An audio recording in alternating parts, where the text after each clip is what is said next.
Hello guys, कैसे हैं? आपको सभी को गुड मॉर्निंग। आपका मैं स्वागत करता हूं डेली करंट अफेयर के शो में, जिसमें आज हम बात करेंगे 9 जनवरी 2026 की करंट अफेयर्स की। तो जैसा कि आपको दिख रहा है, यहाँ दो मैंने फोटोज लगाई हैं।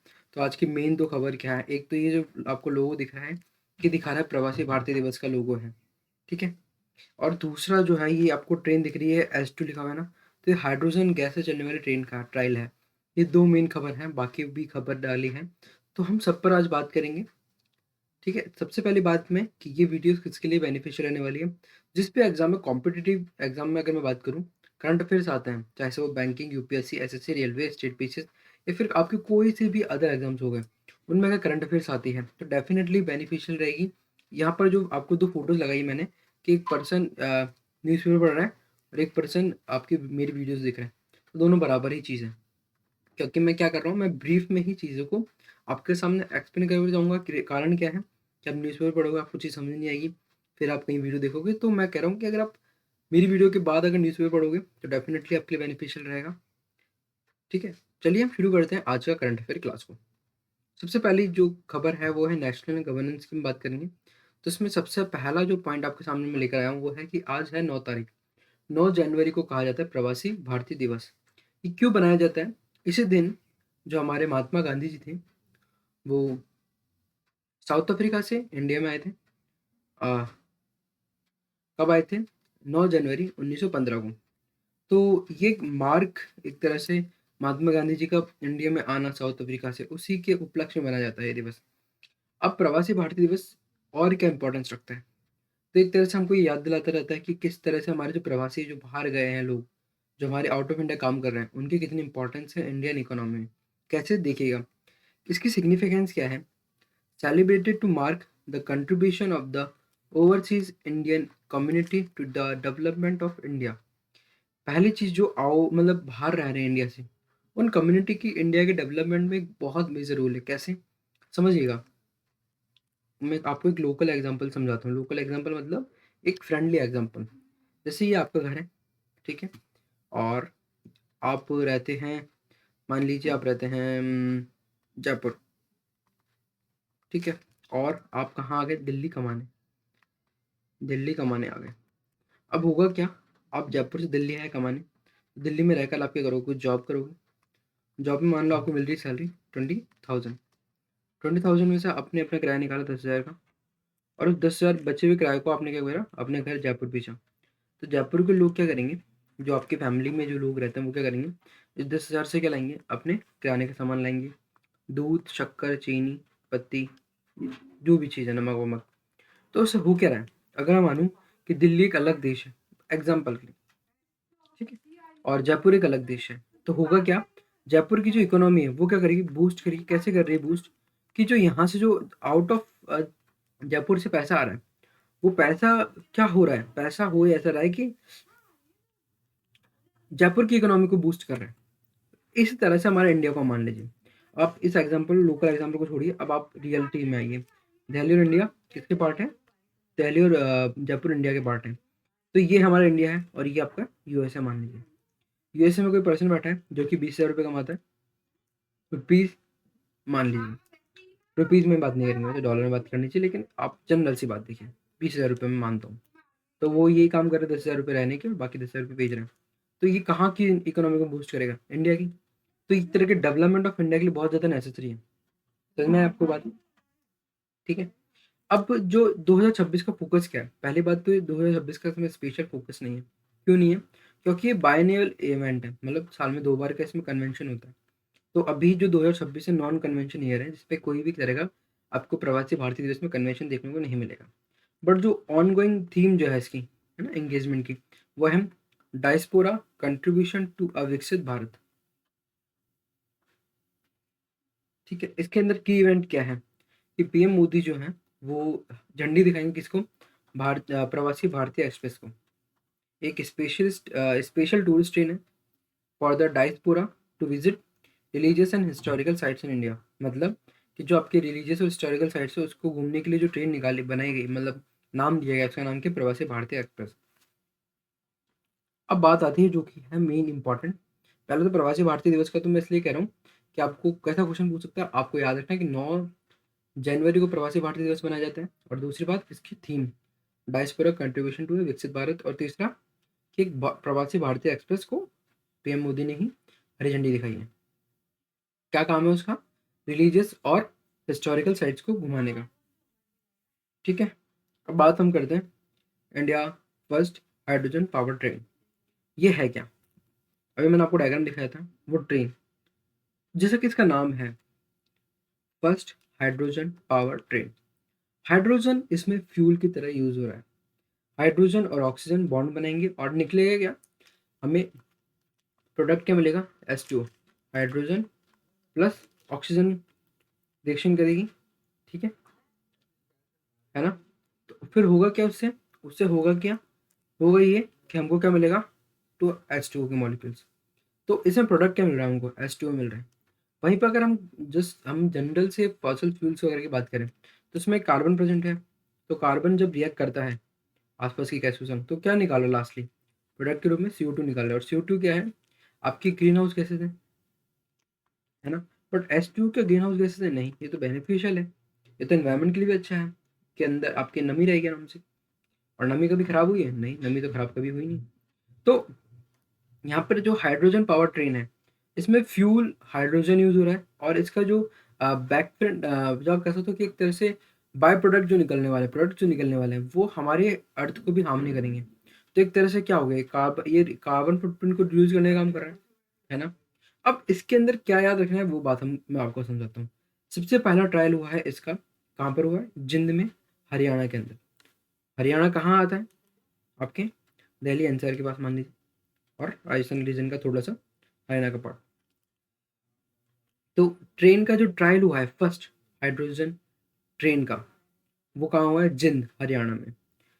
इसमें क्या किया गया है, जो आपका जिंद है उनमें इंफ्रास्ट्रक्चर डेवलप किया गया है। क्योंकि इंफ्रास्ट्रक्चर तो आपको पता है बहुत ज़्यादा इंपॉर्टेंट है किसी भी चीज़ के लिए। जैसे जो भी चीज़ है उसके लिए इंफ्रास्ट्रक्चर तो इंपॉर्टेंट है। तो एक डेडिकेटेड हाइड्रोजन प्लांट लगाया गया है। कहाँ पे? इसकी क्षमता कितनी है? 3000 किलो स्टोरेज कैपेसिटी है उसमें। कहाँ पर है? जिंद में। इसके लिए सपोर्ट करने के लिए प्रोजेक्ट को, क्योंकि हाइड्रोजन की रिक्वायरमेंट होगी। जब हाइड्रोजन पावर ट्रेन बन रही है तो हाइड्रोजन तो फ्यूल तो चाहिएगा, तो इसलिए फ्यूल की स्टोरेज कैपेसिटी भी होनी चाहिए हमारे पास। तो इसलिए एक प्लांट लगाया है। कहाँ पे? जिंद में। इसका काम क्या है? जो आपकी ट्रेन है उसको फ्यूल प्रोवाइड करना है इस प्लांट का। कहाँ लगाया गया है? जिंद में। जिंद कहाँ है? हरियाणा में। बात याद रहेगी आपको? ठीक है। अब बात आती है एनवायरनमेंट पे इम्पैक्ट, क्योंकि सबसे ज़्यादा इंपॉर्टेंट यही होता है। कोई भी टेक्नोलॉजी चीज़ का, अगर कोई टेक्नोलॉजी बनती है तो उसके दो इम्पैक्ट देखे जाते हैं। पहला तो टेक्नोलॉजी किस तरह से ह्यूमंस के फायदेमंद में है। दूसरा इम्पैक्ट होता है कि किस तरह से वो एनवायरनमेंट को अफेक्ट कर रही है। बस अगर एनवायरनमेंट में भी वो अच्छी सेफ्टी प्रोटोकॉल मेजर पे जो काम कर रही है, मतलब आपके एनवायरनमेंट को अफेक्ट नहीं कर रही है, इट मीन कि वो जो नई टेक्नोलॉजी है वो बहुत ज़्यादा फ्रेंडली है, इको फ्रेंडली भी है। और अगर भी ह्यूमंस के लिए काम के लिए तो बिल्कुल, फिर तो वो टेक्नोलॉजी बहुत बेस्ट है। तो ये हाइड्रोजन है ना, ये दोनों में अच्छा है। कैसे? एक तो ट्रेन बन रही है इससे, तो ट्रेन से क्या होगा? ट्रांसपोर्टेशन बहुत ईजी हो जाएगा। सेकंड थिंग, इको फ्रेंडली है, बिल्कुल है। कैसे है देखिएगा, ये क्या है? हाइड्रोजन फॉर हेरिटेज, किसका पार्ट है? इसमें एम किया गया है, ये किसका पार्ट है? इस इनिशिएटिव का पार्ट है, हाइड्रोजन फॉर हेरिटेज का। ठीक है। और इसका एम क्या है? रिड्यूस करना कार्बन फुटप्रिंट को of Indian railway. Indian railway के अंदर जो कार्बन फुटप्रिंट है, जैसे कि अभी इलेक्ट्रीफाइंग हो चुकी है बहुत सारी, अभी आपको एक न्यूज़र दिखाऊंगा, वो भी इंडियन रेलवे से रिलेटेड है। तो इसमें क्या करने की कोशिश की जा रही है? जो कार्बन फुटप्रिंट है उसको रिड्यूस करने की कोशिश करी जा रही है। कार्बन फुटप्रिंट होते क्या है?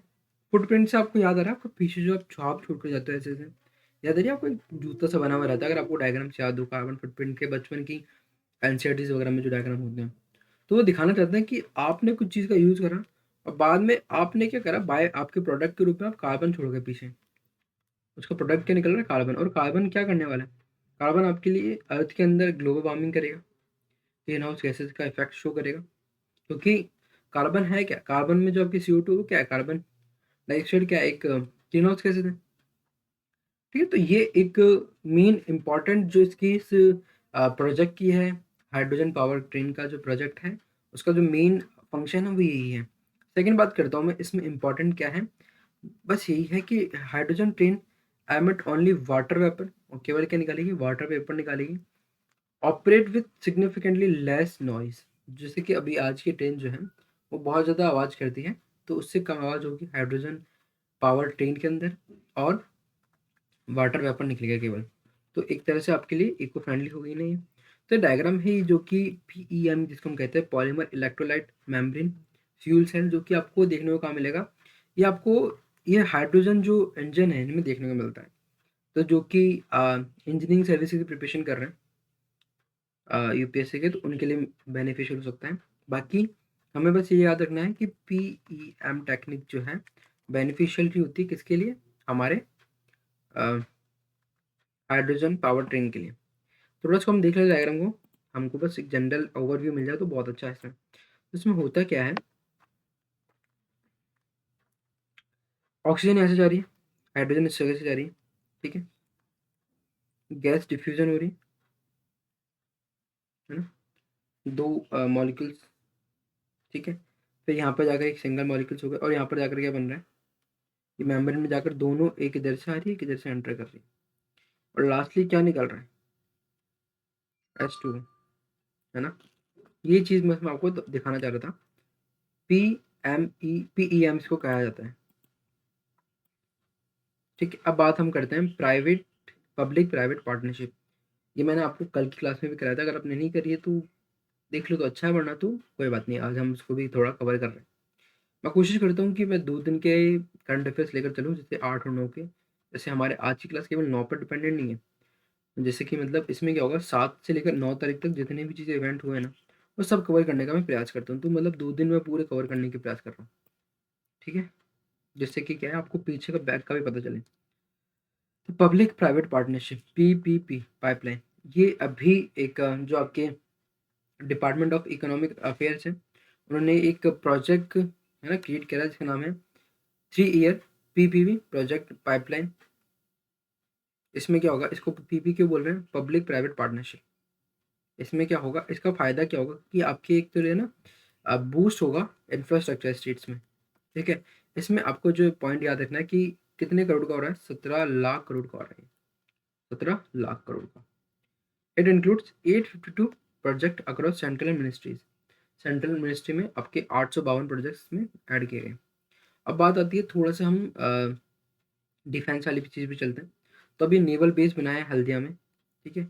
Indian navy has initiated the setup of new naval detachment in Haldia, West Bengal. West Bengal के हल्दिया में ये बनाया गया। किस लिए बनाया गया, नेवल के लिए, तो मैरीटाइम जो अपनी सिक्योरिटी उसको बूस्ट करने के लिए बनाया होगा। कहाँ पे, नॉर्दर्न बे ऑफ बंगाल में। अब आधे इकोनॉमी एंड बैंकिंग के अंदर चलते हैं। तो सबसे इम्पोर्टेंट जो हमने बात की थी अभी हाइड्रोजन पावर ट्रेन के अंदर, उसमें एक चीज़ और, आप ट्रेन से रिलेटेड एक न्यूज़ और डाली मैंने कि रेलवे की इलेक्ट्रिफिकेशन माइलस्टोन एक देखने को मिला है। क्या मिला है कि Indian railway announce that 99.2% of its broad gauge network is now electrified. मतलब जो आप देख रहे होगे ना कि आपके सामने से अगर रेलवे पटरी निकल रही है, तो आपने देखा होगा ऊपर एक तार पीछे हुआ रहता है जिससे कि ट्रेन चल रही है, एक कुछ कनेक्शन रहता है जिससे ट्रेन को सप्लाई मिलती है ना, इंजन के थ्रू सप्लाई मिलती है। तो वो जो इलेक्ट्रीफाइंग जो जो चल रहा था ना, वो अभी 99.2% हो चुका है, ब्रॉड गॉज नेटवर्क बन चुका है, जो कि सबसे बड़ा इलेक्ट्रीफाइड रेल सिस्टम है, ठीक है। तो सबसे बड़ा इस दुनिया का, अभी तक चाइना इसको कर रहा था, टॉप पे चल रहा था, बट अभी इंडिया इस पर टॉप पे चल रहा है। तो इसमें क्या करा जा रहा है, solar power, solar capacity of railway soars from 3.6 megawatt to 898 megawatt by late 2025। इसमें सोलर पावर भी इंक्रीज हुई है। अब इंडिया जो है ना वो बन चुका है world largest electrified rail network, सब surpassing China in terms of percentage coverage. तो चाइना को सरपास कर चुका है, किसके फॉर्म में, आपके परसेंटेज कवरेज के फॉर्म में। कैसे, भाई देखो चाइना का एरिया बड़ा है, तो हम चाइना के एरिया के कंपेयर तो नहीं कर सकते, बट अगर हम कंपेयर करें कि हमने इतने एरिया के अंदर इतना परसेंट कंप्लीट कर लिया, हमारे इंडिया का अगर एरिया और चाइना के एरिया को कंप्लीट नहीं, हम कंप्लीट नहीं कर रहे, हम कर रहे हैं कितना परसेंट। जैसे मान लीजिए हम इंडिया के एरिया को भी 100 मान लें और चाइना को भी 100 मान लें, तो उसमें कितना परसेंट इलेक्ट्रीफाइंग हो चुका है, तो 99.2% इलेक्ट्रीफाइंग कर चुकी है इंडियन रेलवे। अब बात आती है GDP projection for financial year 2026। तो अभी जो रियल जीडीपी की जो प्रोजेक्शन है वो 7.4% की गई है। ये परसेंट आपको डाटा याद रखना है। बाकी तो यहाँ पर मैंने एक्स्ट्रा डाटा दे रखे हैं, वो आप देखना चाहो तो देख सकते हैं। अब हम आगे चलते हैं, बैंकिंग एंड अपॉइंटमेंट्स थोड़ा सा देख लेते हैं। जैसे एचडीएफसी बैंक जो है, इसने जो है integrated the RBI digital rupees CBDC into the smart gateway offering zero transaction cost for merchants. Merchants को क्या कर रही है, जीरो ट्रांजेक्शन आपकी कॉस्ट देने वाली है ना। और क्या करा है, integrated the RBI digital rupees, जो आरबीआई का डिजिटल रुपीज है उसको किस में कर दिया, स्मार्ट गेटवे में इंटीग्रेट कर दिया। AERB के जो आपकी जिसको हम बोलते हैं atomic energy regulatory body board है ना, उनके जो चेयरमैन बने वो क्या है, AK बाला सुब्रमण्यम, 3 साल के लिए बनाए गए। Chairman of CLE council for leather exports के जो चेयरमैन बने वो कौन बने, रमेश कुमार जुनेजा। जुनेजा जी का नाम याद रखना कि आपको क्या करना है, लेदर से कंपेयर करना है बस। अब आ जाती है साइंस टेक एनवायरनमेंट की खबर। एम पैम्बा इफेक्ट, ये क्या है मैं आपको बता दूं कि इसमें देखा गया है कि जो आपका हॉट वाटर होता है वो जल्दी क्या बोलते हैं फ्रोजन हो जाता है as compared to cold water. इसके पीछे कुछ साइंस समझ में नहीं आती। तो अभी JINCSAR जो बैंगलोर है, उन्होंने जो साइंटिस्ट हैं GNCASR के, उन्हें सुपर कंप्यूटर का यूज़ करके उन्होंने एम पैम्बा इफेक्ट को प्रूव करने की कोशिश की है।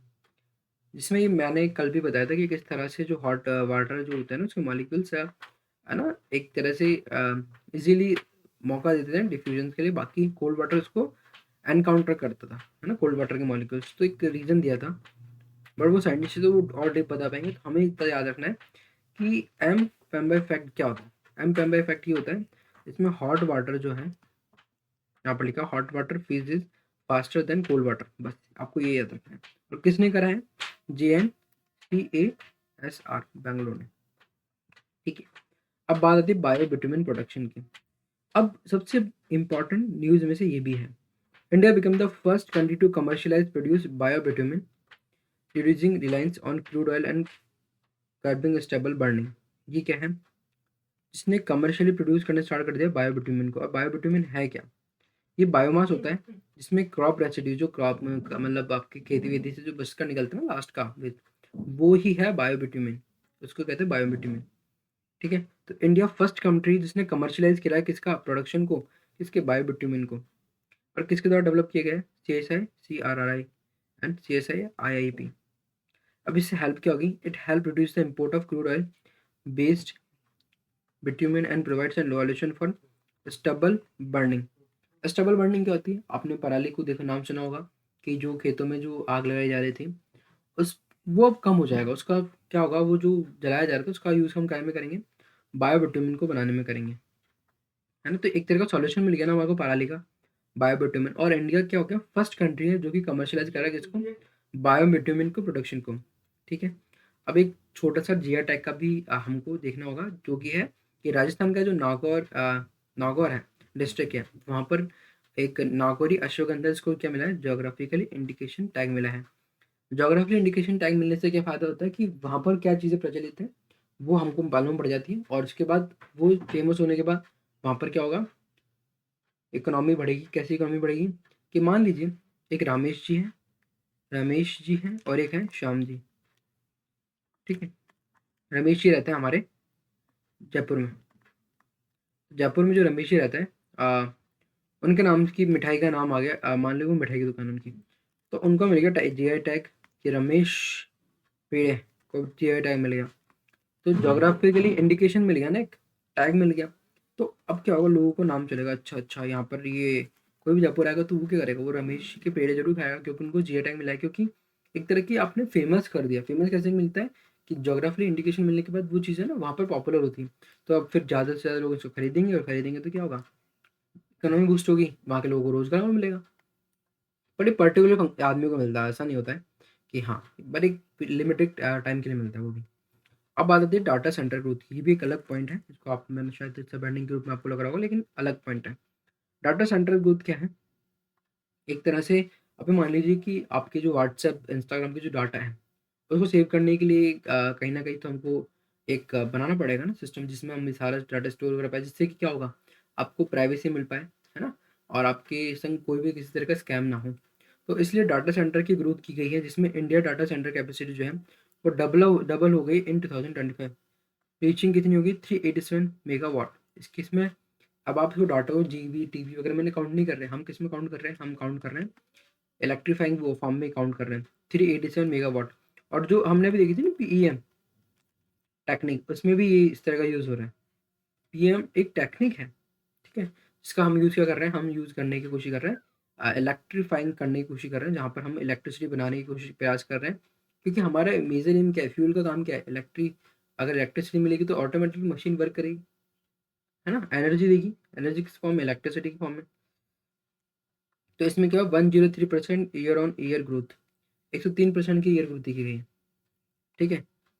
अब इसमें क्या किया गया है? अब इससे फायदा क्या होगा? गवर्नमेंट ने क्या क्या है नाम दे दिया गया है कि इंफ्रास्ट्रक्चर स्टेटस दे दिया गया इसको फॉर डाटा सेंटर्स को। डाटा सेंटर्स को क्या नाम दिया? Infrastructure status. और इसको स्टेटस मिलने से क्या फायदा है? ये स्टेटस अलाउ करेगा कंपनीज को to access long term credit at lower interest. उनको आराम से लोन मिल सके लोअर इंटरेस्ट पे।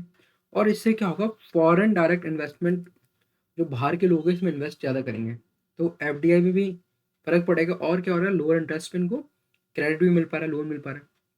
अब बात करते हैं इंटरनेशनल अफेयर्स की। तो पाकिस्तान ने तैमूर मिसाइल का सक्सेसफुली एक तरह से एयर लॉन्च की गए कह रहा है। जो कि तैमूर क्या है, एक एयर लॉन्च क्रूज मिसाइल है, जिसकी रेंज 600 किलोमीटर है, तैमूर मिसाइल पाकिस्तान की। इसके अलावा यूएस ने अभी खबर आई है कि यूएसए ने बोला है कि जब तक रशिया से इंडिया क्रूड ऑयल लेता रहेगा तब तक नाटक चलते रहेंगे। कारण क्या है? यूएसए दिमाग कैसे लगा रहे हैं? वो टैरिफ बढ़ाकर। और टैरिफ क्या है? वही आपकी इंडिया, हमारी इंडिया और ये यूएसए। तो यूएसए में अगर कोई प्रोडक्ट जा रहा है, मान लीजिए हमारी नागौरी अश्वगंधा जा रही है, तो नागौरी अश्वगंधा की कीमत 100 रुपये, तो उसे 500 रुपये इस पे क्या लगाएगा, 500% इस पे वो लगा देगा अपना इंटरेस्ट। तो उसकी रेट कितनी हो जाएगी? रेट कितनी हो जाएगी आप बताओ? 500 रुपये। अब जो चीज़ यूएसए वालों को 100 रुपये की पड़ती है, वो अब कितनी की पड़ेगी? 500 रुपये की पड़ेगी, है ना। तो प्रॉब्लम क्या आएगी? प्रॉब्लम ये है कि अब उन बेचारों को, यूएसए में जो आदमी है वो नागौरी अश्वगंधा लेना बंद कर देंगे। तो इससे क्या होगा, इंडियन प्रोडक्ट की जो सेलिंग है वो डाउन हो जाएगी। तो इसीलिए यूएसए क्या कर रहा है, यूएसए इंडियन इकोनॉमी को अफेक्ट करने के उसके बाद हाथ में क्या है, उसके हाथ में टैरिफ। तो वो टैरिफ बढ़ा रहा है। और टैरिफ क्यों बढ़ा रहा है? जिससे कि इंडिया टेंशन में आ जाए, टेंशन में आकर जो इंडिया जो ट्रेड कर रहा है रशिया के साथ वो कम कर दे। क्योंकि प्रॉब्लम ये है कि वो रशिया के अगेंस्ट में एक तरह से ट्रायंगल चल रहा है। इंडिया, रशिया और यूएसए दोनों से ट्रेड मतलब काम करता है। तो वो यूएसए चाहता है कि रशिया से ट्रेड खत्म हो और सीधे केवल यूएसए से ही चले, ठीक है, क्योंकि रशिया और इनके बीच में क्या कॉन्फ्लिक्ट चल रहा है। अब बात आती है अंटार्कटिक एक्सपेडिशन की। तो जो यूएई है, यूनाइटेड अरब एमिरेट्स जो है, उन्होंने भी ज्वाइन करी 45th अंटार्कटिक एक्सपेडिशन। कहाँ पे? मैत्री रिसर्च स्टेशन पे, जो कि किसका? इंडिया का है, साउथ ईस्ट, है ना। अब बात आती है कुछ गवर्नमेंट स्कीम्स की, जो कि अभी इस टाइम बहुत ज़्यादा ट्रेंडिंग में है। पहले क्या है? Shine scheme. शाइन स्कीम से लोगों को लगेगा कि इस तरह की शाइनिंग वाइनिंग है, नहीं। ये शाइनिंग स्कीम है आपके वीमेंस के लिए। किसने ऑर्गेनाइजेशन, किस ऑर्गेनाइजेशन ने स्टार्ट करी है? ब्यूरो ऑफ इंडियन स्टैंडर्ड्स, ठीक है। ये क्या, इसका क्या फैक्ट्स जो आप देखिएगा कि stand for standard health inform and nurture empowered women, train women in quality standards. मतलब महिलाओं को सशक्त करने का काम कर रही है, वुमेन एम्पावरमेंट का काम कर रही है, जिससे कि ट्रेनिंग के द्वारा, क्वालिटी स्टैंडर्ड्स के द्वारा वुमेन को एम्पावर करने का काम कर रही है। अब बात आती है मॉडल वुमेन फ्रेंडली ग्राम पंचायत। ये क्या है? ये मिनिस्ट्री ऑफ पंचायती राज के अंदर आती है, जिसके अंदर क्या करा है, एक नेशनल वर्कशॉप हुई है पुणे के अंदर, जनवरी 8 से 9 के अंदर हो रही है। प्रमोट क्या करना है? Best practices in rural governance. जो आपकी, क्योंकि हमारा आपको पता है 3 टायर पंचायत गवर्नेंस होती है ना, तो उसके अंदर आपके जो रूरल गवर्नेंस है वो किसके हाथ में? पंचायती राज के अंदर ही तो आएगा वो। तो वहाँ पर बेस्ट प्रैक्टिसेस हो पाए, इसलिए क्या हो रही है, वर्कशॉप हो रही है। कहाँ पे हो रही है? पुणे के अंदर, याद रखनी है। कहाँ पे? कब से कब तक? 8 से 9 जनवरी तक। एक होता है पीएम अभियान, ठीक है, इसका नाम क्या है? आयुष्मान भारतीय हेल्थ इंफ्रास्ट्रक्चर मिशन। किसके अंदर आ रही है? मिनिस्ट्री ऑफ हेल्थ के अंदर आ रही है। तो the PM Ayushman Bharat health infrastructure mission entered its final year of current outlay. ये इसके लास्ट ईयर में चल रहा है, जो फाइनल दो फाइनेंशियल ईयर 2026 है वो है। लखपति दीदी, लखपति दीदी क्या है?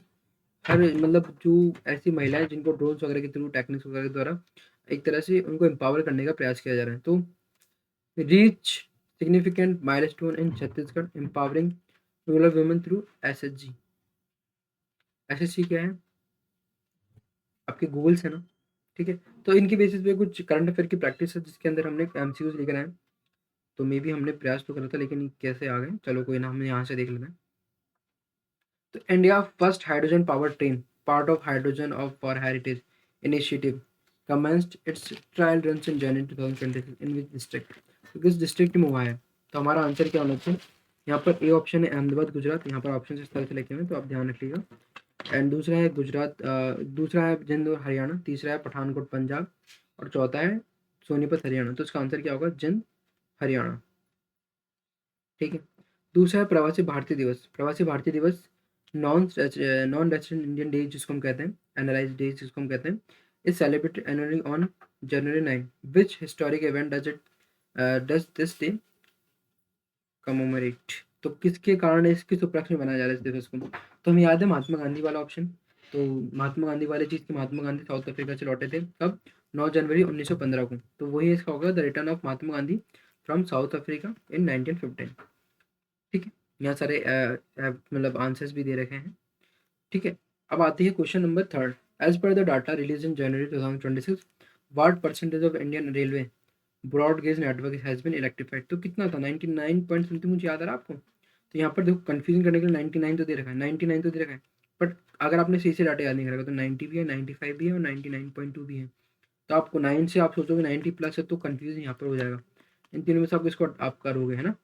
तो वहाँ पर आपको डाटा अगर याद है तो आसानी से हो जाएगा। तो हमको एक बात पता है कि अभी टॉप पर चल रही है इंडियन रेलवे किसके लिए? आपके नेटवर्किंग में, इलेक्ट्रीफाइंग जो करा नेटवर्क के लिए। तो 99.2% जो है आपकी इंडियन रेलवे ने अभी तक इलेक्ट्रीफाई कर चुकी है। अब बात आती है question number fourth. The department of economic affairs recently announce a 3 year public private partnership project pipeline. What is the total estimate cost of this project? तो इसके अंदर से आप आंसर बताइए मुझे। याद आ रहा है 17 लाख। इसका आंसर क्या होगा? 17 लाख करोड़। बात आती है क्वेश्चन नंबर फिफ्थ की।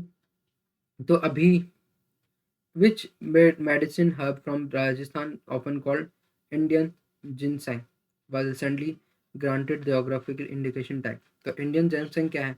अश्वगंधा ही तो है, नागौरी अश्वगंधा। तो किसको मिला है? नागौर के डिस्ट्रिक्ट के अंदर नागौरी अश्वगंधा को मिला है। ठीक है, scientists at GNCASR Bengaluru recently simulated the M-Pemba effect using supercomputers. What does this effect describe? Super computers की हेल्प से एम पेम्बा इफेक्ट्स को उन्होंने अभी क्या करा है? डिस्कवर करा है, प्रूव करा है कि क्या होता है, कैसे होता है, इसके पीछे कारण क्या है। तो उसका what does this effect describe? ये इफेक्ट में क्या है? तो इफेक्ट में क्या था आपको याद है? हॉट वाटर वाली वाली बात है ना। तो क्या है इसका? Expansion of water at 4 degree Celsius नहीं, the phenomena where hot water freezes faster than cold water, ये वाली बात आपको याद है ना। अच्छा फिनोमिना था यहाँ पर, हॉट वाटर जल्दी फ्रीज हो जाता था कोल्ड वाटर से। सातवां question. Which country successfully test fired the Taimur air launched cruise missile with 600 kilometre range in January? तो तैमूर कैसा नाम है? तैमूर थोड़ा पाकिस्तानी नाम है और थोड़ा सा पाकिस्तानी नहीं कह सकते, एक तरह का मुस्लिम नेम है। और ज़्यादातर जो मिसाइल्स बनती है पाकिस्तान में वो आपको इसी नेम के बेसिस पे मिलेगी, मुस्लिम से वगैरह नेम पे। तो कहाँ पर होगा? पाकिस्तान पर। यहाँ पर आप कंफ्यूज कैसे हो सकते हो? क्योंकि जो चारों नाम है ना बहुत ज़्यादा करीब के कैसे हैं, क्योंकि यहाँ पर मोस्टली जो डोमिनेटिंग कह सकते हैं हम कि कम्युनिटी है वो कौन है? मुस्लिम से। तो हम कंफ्यूज हो सकते हैं यहाँ पे। तो आंसर इसका क्या था? पाकिस्तान की रेंज की मिसाइल की थी 600 किलोमीटर। अब बात आती है shine scheme launched by bureau of Indian standards in early 2026 stand for. तो शाइन स्कीम किसके लिए थी? शाइन स्कीम थी वीमेंस को एम्पावर करने के लिए। तो यहाँ पर कहीं वीमेंस एम्पावरमेंट की बिल्कुल ये ना, इन्फॉर्म नर्चर एम्पावर्ड वुमेन, है ना। Question number 9th, India become the first country to commercially produce biobitumen which waste material is primarily use for its production. तो इसके प्रोडक्शन के लिए कौन सा चीज़ यूज होती है? तो इसका आंसर क्या था, हमको याद है बायोबिटुमिन कैसे निकलता है, क्रॉप रेसिड्यू से निकलता है। तो एग्रीकल्चर रेसिड्यू हुई, क्रॉप रेसिड्यू तो हो गया बायोमास। तो इसका आंसर क्या हो जाएगा, C. And the national statistical office NSO was has projected Indian real GDP growth for the financial year 2025 to 26 at कहाँ पे, नेशनल स्टेटिस्टिक ऑफिस। तो रियल जीडीपी कितनी बताई गई है, मुझे बताओ। 7.4%। ठीक है, ऑप्शन सी इसका आंसर है। इसका आप एक्सप्लेनेशन दे सकते हैं आराम से।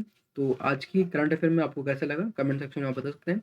बाकी मिलते हैं आपको कल की करंट अफेयर क्लास में। Thank you and have a nice day. जय हिंद, जय भारत। चैनल को सब्सक्राइब करना ना भूलें। धन्यवाद।